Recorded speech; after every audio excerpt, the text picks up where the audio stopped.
Hi hello. അപ്പോൾ ഇന്നൊരു മാമ്പഴം വെച്ചിട്ടൊരു പുളിശ്ശേരിയാണ് ചെയ്യുന്നത്. എല്ലാവരും ഇപ്പം ഭയങ്കര മാമ്പഴക്കാലമാണ്.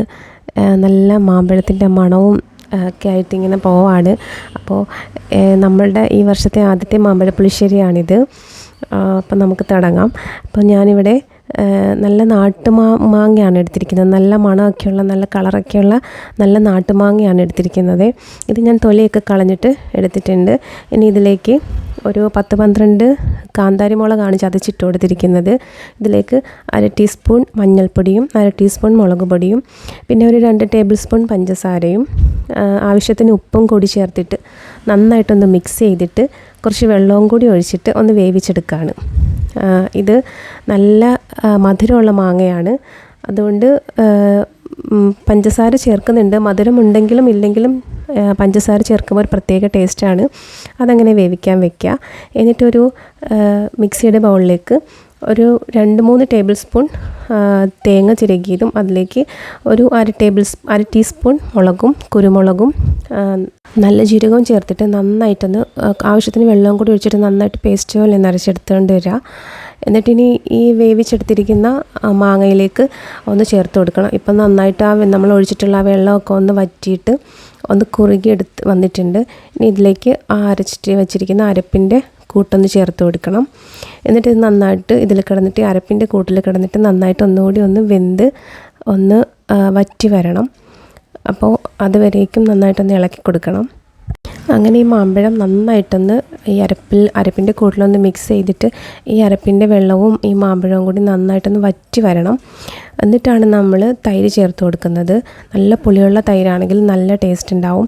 ഇതിപ്പോൾ എൻ്റെ കയ്യിൽ അത്ര പുളിയില്ലാത്ത തൈരായതുകൊണ്ട് നാളെ ആയിരിക്കും ഇത് നല്ല ടേസ്റ്റ് വരിക. അപ്പോൾ നന്നായിട്ടൊന്ന് മിക്സ് ചെയ്തിട്ട് നന്നായിട്ടൊന്ന് എല്ലായിടും നല്ലതായിട്ടൊന്ന് യോജിപ്പിച്ച് ഒന്ന് തിളപ്പിച്ച് വറ്റിച്ചെടുക്കണം. ഇപ്പോൾ ഇങ്ങനത്തെ മാങ്ങ കിട്ടൽ കുറവാണ് നാട്ടിലൊക്കെ. പക്ഷെ നമുക്ക് ഈ നാട്ടുമാവുള്ളത് കൊണ്ട് നന്നായിട്ട് കിട്ടാറുണ്ട്. ഈ വർഷം കുറവായിരുന്നു. എന്നാലും അത്യാവശ്യം നല്ല രീതിക്ക് നമുക്ക് വീട്ടിലേക്കുള്ളത് തരാറുണ്ട്. അപ്പോൾ നന്നായിട്ട് പറ്റി വന്നിട്ടുണ്ട്. ആ വെള്ളമൊക്കെ നന്നായിട്ട് വറ്റി വന്നിട്ടുണ്ട്. ഇനിയിലേക്ക് നമുക്ക് അടിച്ചു വെച്ചിട്ടുള്ള തൈര് ചേർത്ത് കൊടുക്കണം. ഒരുപാട് ലൂസായിട്ടുള്ള തൈരല്ല, നല്ല കട്ടിയായിട്ടുള്ള തൈര്. ഒന്ന് വിപ്പ് ചെയ്തിട്ട് അതിൻ്റെ കട്ടകളൊക്കെ ഒന്ന് ഉടയുന്ന ആ ഒരു ഇതാണ് എടുത്തിരിക്കുന്നത്. അപ്പോൾ അങ്ങനെ ഒന്ന് ചേർത്ത് കൊടുത്തിട്ട് അതും കൂടി ചേർത്ത് നന്നായിട്ടൊന്ന് മിക്സ് ചെയ്തെടുക്കുന്നുണ്ട്. നല്ല പുളിയുള്ള തൈരാണെങ്കിൽ നല്ല ടേസ്റ്റ് ആയിരിക്കും ഇതിന്. അപ്പോൾ ഈ തൈര് ചേർത്തിട്ട് ഒരുപാട് നമ്മളിനി ഇതിനെ തിളപ്പിക്കാൻ നിൽക്കരുത്. പാല് വിരിയണത് പോലെ പിരിഞ്ഞ് കിടക്കും. ഒന്ന് ചൂടാക്കിയേ ചെയ്യാവൂ. നന്നായിട്ടൊന്ന് ചൂടായി ഒന്ന് ഇളക്കി കൊടുക്കുമ്പോൾ തന്നെ നന്നായിട്ടൊന്ന് ചൂടാവും. അങ്ങനെ നന്നായിട്ടൊന്ന് ചൂടായി കഴിയുമ്പോഴത്തേക്കും ഇതൊന്ന് മാറ്റി ഇതിലേക്ക് വറവിടാം. ഇപ്പോൾ നന്നായിട്ട് മിക്സ് ചെയ്തിട്ട് എടുക്കണം. ഇത് തിളച്ച് പോവരുത്. അത്യാവശ്യം നല്ല ചൂടേ ആകാവൂ. ഒരുപാട് ചൂടാവരുത്. ചൂടായാൽ പിരിയുന്നത് പോലെ വരും. അങ്ങനെ നന്നായിട്ടൊന്ന് ചൂടാക്കി എടുത്തിട്ടുണ്ട്. ഇനി ഇതിലേക്ക് ഒരു 2-3 ടേബിൾ സ്പൂൺ വെളിച്ചെണ്ണ ഒന്ന് ഒഴിച്ച് കൊടുക്കുക.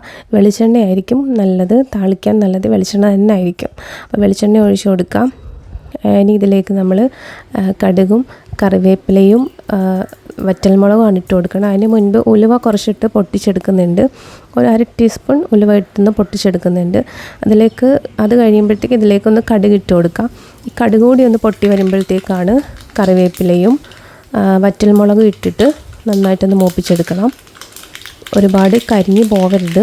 ജസ്റ്റ് ഒന്ന് ഇട്ടൊന്ന് വഴറ്റിയെടുക്കുകയോ ചെയ്യാവൂ. അപ്പോൾ അങ്ങനെ ചെയ്തെടുത്തിട്ട് നമുക്കിതിലേക്ക് ഒഴിച്ചു കൊടുക്കാം. ഈ മാങ്ങയ്ക്കുണ്ടല്ലോ നല്ല കളറാണ്. നല്ല സാധാ മാങ്ങയുടെ ഒരു യെല്ലോയിഷ് കളറല്ല, ഇത് നല്ലൊരു ഓറഞ്ച് കളറാണ് ഈ മാങ്ങയ്ക്ക്. അതുപോലെ നല്ല ടേസ്റ്റാണ് ഈ മാങ്ങ. അപ്പോൾ പിന്നെ പുളിശ്ശേരി വെക്കുമ്പോൾ പറയേണ്ടതില്ല, നല്ല ടേസ്റ്റാണ് കഴിക്കാൻ വേണ്ടിയിട്ട്. അപ്പോൾ പുളിശ്ശേരി മാത്രം ഉണ്ടെങ്കിൽ ഒരുപാട് ചോറുണ്ടാകും. അത്ര ടേസ്റ്റി ഉള്ളൊരു കറിയാണ് പുളിശ്ശേരി. അപ്പോൾ എല്ലാവരും ഒന്ന് ട്രൈ ചെയ്ത് നോക്കണം, എല്ലാവർക്കും ഇഷ്ടമാവും. അപ്പോൾ ഈ വറവൊന്ന് നമുക്ക് ഈ കറിയിലേക്കൊന്ന് ചേർത്ത് കൊടുക്കുന്നുണ്ട്. എല്ലാവർക്കും ഇഷ്ടപ്പെട്ടൊരു കറി ആയിരിക്കുമല്ലോ മാമ്പഴ പുളിശ്ശേരി.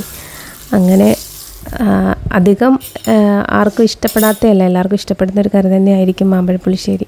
അപ്പോൾ എല്ലാവരും ഒന്ന് ട്രൈ ചെയ്ത് നോക്കണം. നല്ല ടേസ്റ്റാണ്. നല്ല നാടൻ കറിയല്ലേ. അപ്പോൾ എല്ലാവർക്കും നന്നായിട്ട് ഇഷ്ടമാവും. അപ്പോൾ എല്ലാവരും ട്രൈ ചെയ്ത് നോക്കുക. നെക്സ്റ്റ് വീഡിയോയിൽ വീണ്ടും കാണാം. താങ്ക്